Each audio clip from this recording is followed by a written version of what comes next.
Hello friends, আবারও চলে এসেছি তোমাদের কাছে নতুন আরেকটা ব্লগ ভিডিও নিয়ে। তো এই ব্লগটা আমি স্টার্ট করছি সন্ধ্যা থেকে। আজকে সন্ধ্যাবেলা বাড়িতে হবে পনিরের তরকারি আর লুচি।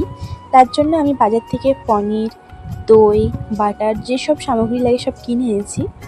তো চলো রান্না করতে করতে তোমাদের সাথে একটু গল্প হয়ে যাক। তো তোমরা সবাই বলো, কে কোথা থেকে আমার ভিডিও দেখছো? আমিও তো জানি যে কোথা থেকে কে আমার ভিডিও দেখছো। আর তোমরা ভিডিও দেখছো, ভিউজ আসছে, সব ঠিক আছে, কিন্তু তোমরা ভিডিওতে লাইক কমেন্ট করছো না কেন? আরে তোমরা যদি সাপোর্ট না করো তাহলে আমি এগাবো কী করে বলো? আর আমি আমার ড্রিম পূরণ করব কিভাবে?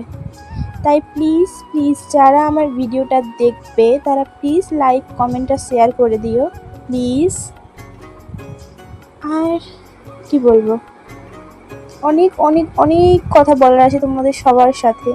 জানো তো, আমি একটা জিনিস ভেবেছি যে আমি এই যে ভিডিও বানানো শুরু করেছি, এরপর আমি যদি কোনোদিন আমি এই ভিডিও বানানোর সাকসেস পাই, যদি আমি এখান থেকে এই প্ল্যাটফর্মটা কিছু ইনকাম করতে পারি, তাহলে আমি আমার বাড়িতে মা মনসা আর মা কালীর মূর্তি এনে পুজো করবো। আমার খুব ইচ্ছে বাড়িতে এরকম কোনো পুজো হোক, প্রথম থেকেই, এখন বলে না, আমার ছোটো থেকে খুব ইচ্ছে, কিন্তু আর্থিক অবস্থার কারণে সেটা খুব একটা সম্ভব হয়ে ওঠে না।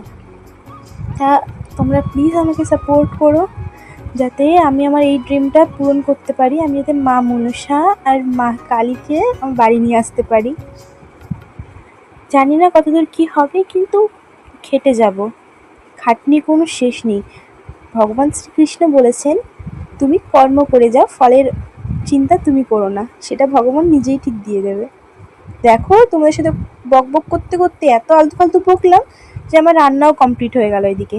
তো চলো আজকে ভিডিওটা এই পর্যন্তই, বাই।